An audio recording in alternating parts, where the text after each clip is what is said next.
Well, hello, boys and girls. How you doing when we get a clock? Uh, Here we are. This is BPOW. I am Pow. This is B, and we're going to give you some baseball picks today, leans and stuff like that. Looking at the Major League Baseball playoffs. I mean, finest time in the land for baseball, right? Interesting series is going on. We were a little busy. We weren't able to do our series picks, but a couple in there now while we're doing this, I think. Um, this is Joe Bork. That's why we have BPOW, because I'm Pearls of Wisdom. We're clever, right? Came up with that all by ourselves. Anyways, yeah, we have a thing called Patreon. We send picks out to people on the Patreon there. It's a Patreon app. Go check it out if you want. We're doing ball has been a little tough this year. Not really flying like we normally do. From what I've seen, though, not too many people are. It's been really with this environment. There's things happening that we don't expect. I seriously didn't think that was going to be over yesterday with the A's but the wind's blowing the right way and the balls were just flying out like uh, what was it, McCullough? I always forget his name. McCullough. McCullers. McCullers, yeah. One there was one time in particular he looked around and went like, really? Well, the one that Bregman hit off for the end of the bat normally wouldn't fly out in Yeah, Dodger Stadium. Either the ball was carrying more there yesterday than per usual, even according to when I had the audio on when I wasn't busy doing other stuff. They've talked about it in the broadcast. Like, wow, the ball's really flying out at Dodger yeah, Stadium today. Where some of those home runs, if they were playing where they should have been playing in a normal year, which would have been in the Coliseum because the home team would have got it, or the better team would have got home field advantage there, which was Oakland. A couple of those homers would not have been home runs. yeah, for sure. And when I So, heard that, and when I was watching that, uh, I was watching the game and I saw the way the balls were flying. I'm like, yeah, there's no way. There's also no way. was surprised. Yeah, it didn't end up being an under because both of these teams, the Astros have good bats, but they're tied for third, but not with a good average. They hit 229 so far. The A's are all the way down. They haven't really hit much at all. They just been opportunists so far. They're only like a tad bit over 100, I believe, but they've been opportunist people and then good pitching when they won last. So I mean, they just need to continue their hitting. They hit better at times, obviously, in the previous series to get 6 runs and then get 5 runs. So they just need to figure out what they found in that White Sox series after the first game and Yeah, try to figure that out again. They're a team that usually too is actually better off losing and then becoming the underdog because the Athletics have always been a team that works better as the underdog and not the team that's won the first game. They never seem to be a good fronter. They seem to be a good team that's coming from behind. yeah. And we'll get into what we think is going to happen from here on in, but uh, we will be posting this on Sport Fanatic News, right? This Mm-hmm. that's Joe's site there. He does all sports over there. He talks a lot of Philadelphia Flyers. He's a Yeah, huge on YouTube. lot of Philly stuff. He's Overall a huge NFL, Philly fan. NHL stuff But too. we post everything over there, and so you can go check out. You'll be able to check out there. You'll probably know that because you're listening to it right now. But we'll be doing it regular over there all the time. So let's look at the Atlanta Braves over the very surprised Marlins, or not over, I guess, but versus the Marlins. Um, I've had a funny feeling about this team, this Marlins team, right from the beginning, but my head kept on saying, "Nah."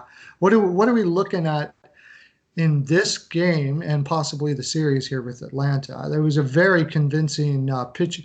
Their pitching was fantastic in the last series. Yeah, their pitching was really good. The Fish obviously had some solid pitching as well. This is a very good matchup. You got Freed against Alcantara. I would definitely lean towards Freed, but I mean Alcantara also pitched a good first playoff game of his career. He didn't pitch too shabby, so You got to give him some credit as well. So I think having 7 1/3, 2 runs in his game, obviously was a pretty successful game. So I think, and that was his last start of the season when he did that. I'm trying to figure out where his playoff. I can't get his playoff stats on my phone because my phone is loading at snail's pace. He went. Okay, here we go. He went 6 2/3 and gave up 1 run, so that's still a very productive first start, obviously, of a playoff career. Um, so I think that's a great pitching matchup. I would lean towards the Braves. It's just hard to bet against the Marlins right now because they seem to do the opposite of what you think they're going to do. So they also are a team that enjoy being counted out. Yeah, Like they're and a team that have been considered. I forget the word they use, but like when people call bottom feeder, they have bottom shirts feeder. that say bottom feeders on as like a motivational thing. One of their products you can buy this year says bottom feeders on it Yeah, because they want to take on that mantra and be like, oh, well, look at these bottom feeders in the getting past the wild card round. So I think they're playing with a lot of no pressure type style of play with the Braves. They have a team that wants to keep getting better and finally get over the hump. So they kind of have all the pressure. So it's going to be interesting to see how that plays out, in my opinion. yeah. Opponents have a 145 batting average in the postseason this year for the Yeah. Marlins, and that's pretty impressive. And then when you take into consideration, Atlanta did win convincingly with, or well, not convincingly, but didn't win convincingly because their bats have dried up in the playoffs so far. So big thing. No. Can will the bats start coming up here? Will they start hitting now? When will they start hitting? You have to figure they've got a pretty good hitting team here that the bats will start flying sooner or later. Yeah, well, if they could start hitting like they did in the final game where they scored five, that would be beneficial to them against the Reds. If they continuously just score 2 to 3 runs, that's when you're just setting it up for the Marlins to be able to beat you because of their pitching and their ability to get like that fourth or whatever run and be the team that has all that energy and spunk and all that. So if you can start scoring though, the Marlins aren't always a team that are good at if you can get up to 7 or 8 runs, be able to match you at that because they have a lineup that's hit very well this year, but it's not like they have guys that have been consistently great throughout their entire careers, like flooded throughout that lineup. Yeah. So yeah, I think talking about, I don't know, I think the under is 7.5 here. Um, Um, I would kind it of lean, depends what you look at. Yeah, I have 8 on score. yeah, I would kind of lean on the under here, just simply. But I mean, like Atlanta's bats did start, Where's like you that said. game? That game's in Houston. I was trying to see what neutral site that was at because that could lean on if it would be over under because of how Yeah. easy it is to hit home runs at that stadium. Um, Neither of these pitchers give up that many home runs, so I would still lean under but Houston does have that short porch in left field for any right-hander where they have that thing that comes out where people sit up there. That's kind of cool, but it makes the home run a lot shorter. So that'll be interesting to see how that plays in this series with teams that definitely sometimes just get on base and then have someone hit one out, and that's how they score. Both of these teams in certain instances. So it's going to be interesting to follow that, but I would still lean the under, especially if it's at 8. If it's at 7.5, I would still that. As for outcome, I would lean towards the Braves, but I'm not entirely sure because of how good the Marlins have just been at upsetting everybody. Yeah, So I'm a little fadey. I want to see the first game first before I start making picking on sides here. If you tie me down, I'd say Atlanta as well. I see a lot of I see a lot of cappers putting Atlanta minus 1.5, and that doesn't seem like a logical play to me with how the Marlins have been surprised in for sure. Okay, Houston versus we'll go to Houston versus Oakland now in the second game. Like we already talked about how we thought for sure it was going to be an under and it wasn't. Astros versus Athletics. Um, Pitching matchup, little different here. What do you think with this? This is a really tough series altogether.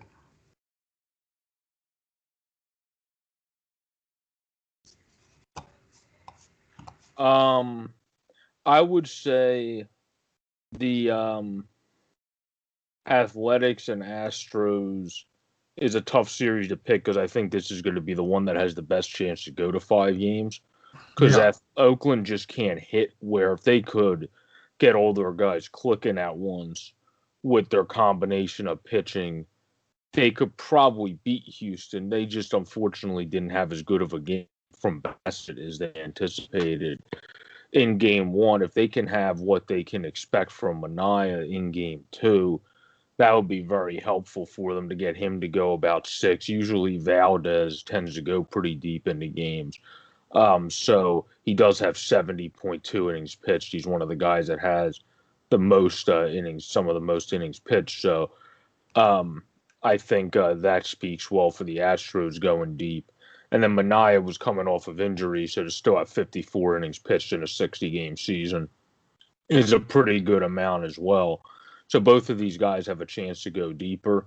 I would lean because they tend to have that great bounce back and be, like I said before we started this video, a great once they're one step behind team coming back. The A's in this game, because I kind of said it already, I think this is going to go back and forth and go to game 5, and then whoever has just looked better in the ways they won would probably be who I would lean to at that point in game 5, not whoever just somehow squeaked out a win. If that's how it happens, whoever has looked better in the wins would probably be once we get there in the future.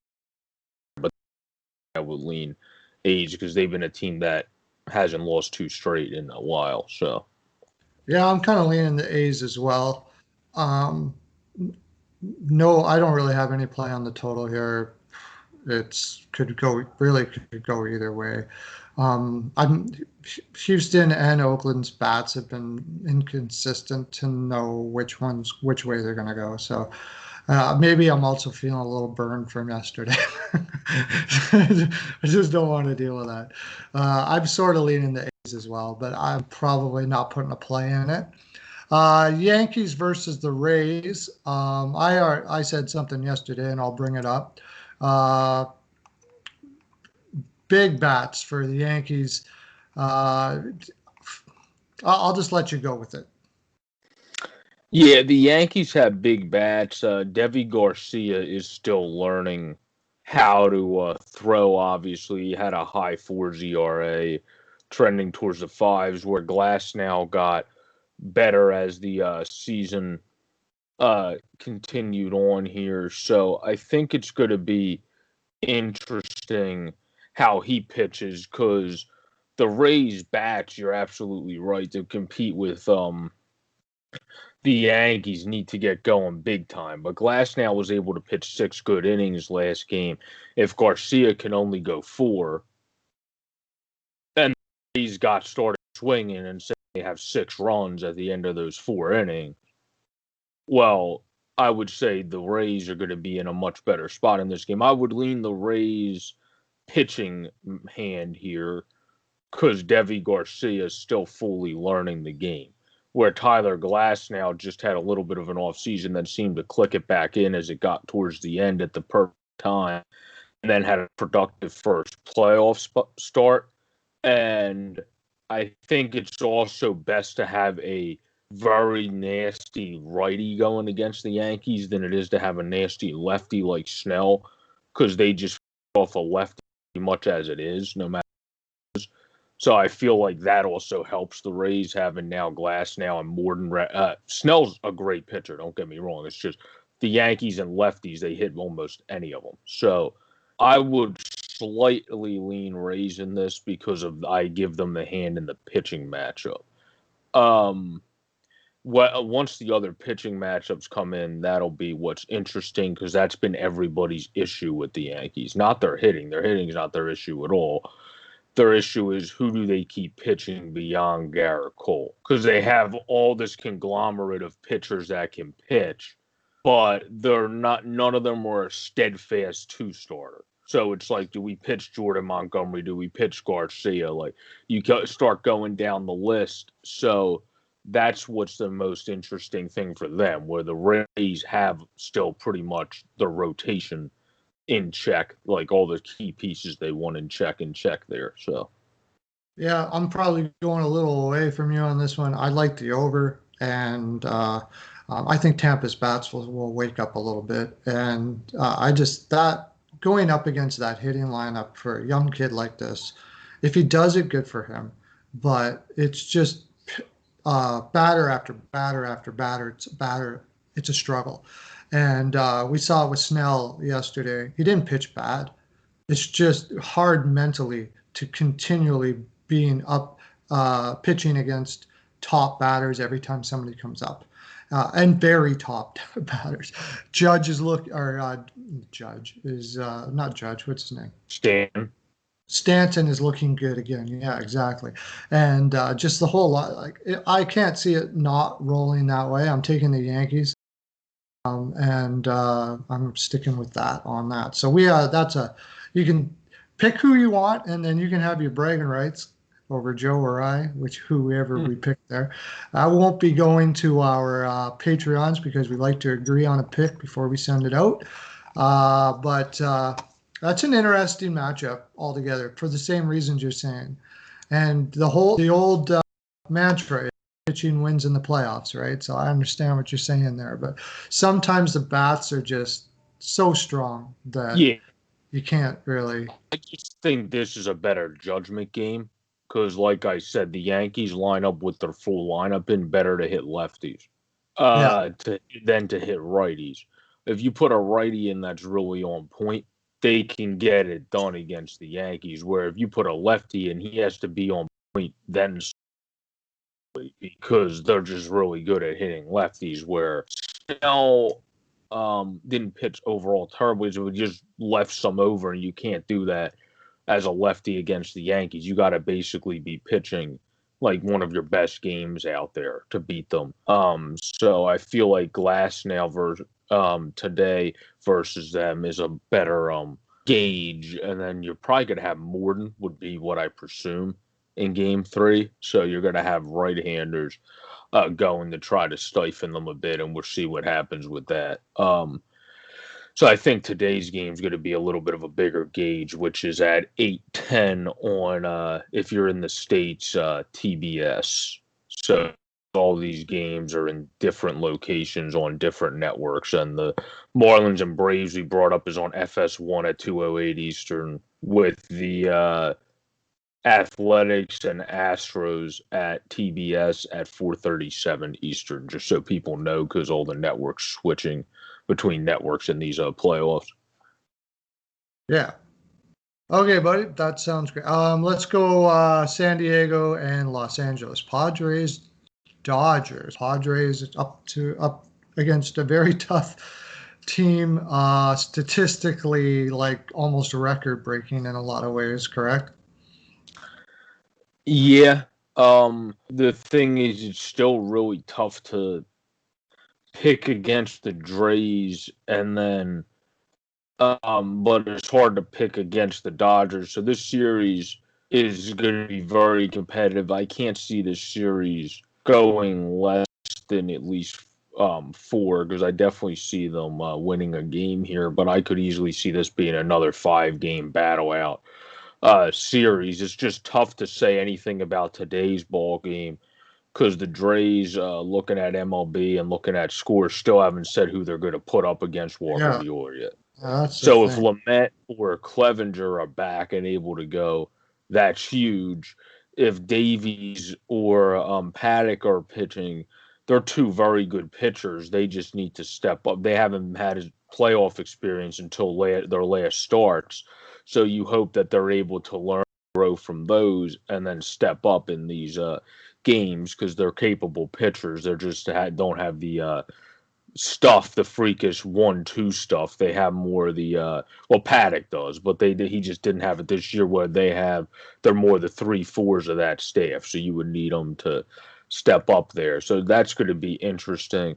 This series, though, I project will go 5. I think it's going to be another one that goes 5, and I don't even want to guess which way it's going to go because I don't want to annoy Dodger fans too much because the Dodgers have a great team. I like a lot of players on their team, but unfortunately, they do have playoff issues.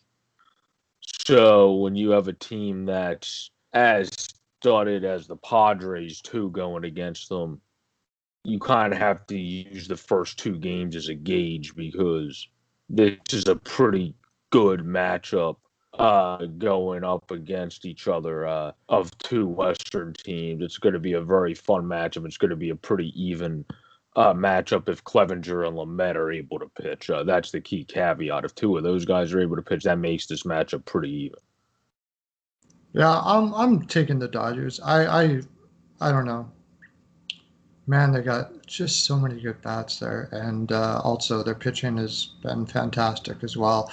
I do like the Dodgers bullpen. All right, that's the thing that can a good bullpen can bail you out in the playoffs over and over and over again. It's and I would say maybe they have the best in the playoffs this year, possibly as far as bullpen is concerned, or right up there, anyways. They do have a good bullpen. The Drays also do. They just have injuries, unfortunately. But the Drays are my sleeper team of the playoffs. So I feel if you're the Dodgers, I think they're the team you probably would prefer not to have to go up against. So that's going to be interesting. How good this series becomes. I think it's going to be a very fun, competitive 5-game series. I would lean Dodgers off of the bat just because of how logically studded all their statistics are. Like you said, the thing is, the Drays have been able to stand with anybody this year, so why not the Dodgers? So that's the other side of it, and also the Dodgers have always had in the playoffs. It seems a black cat following them around at some point. They never been able to get to the finish line, and when they did, they had a team that cheated them out potentially. So Yeah. Okay, boys and girls, that's BPOW. This is what we are. This is what we bring. We do hockey, we do basketball, we do football, we do everything here at BPOW. And over our Patreon, like I said, we've had a little bit of difficulty with ball this year. We're up some pretty good units all said. One other thing is tennis. I'm watching tennis right now as we speak. And I got Schwartzman to beat Team, who is a plus money pick. I'm hitting them a lot out there. So go over there, make some money, have some fun with us. And don't forget Steel Flyers, www.steelflyers.com. Flyers nitty gritty. Sports Fanatic News. All of these are fantastic sites. The one www.steelflyers.com. We're working to make it amazing. You are going to absolutely love it. Joe is a great writer as well. You can find all the stuff right there, right, Joe? yeah, they are on OT Heroics and Pub Sports Radio, and then, like you said, the Sports Fanatic News YouTube page has a lot of good stuff on there. But everybody have a great, safe, and pleasant day, and enjoy all the good games today. Thanks for subscribing and hitting the bell. Lots of love to you. Enjoy the games.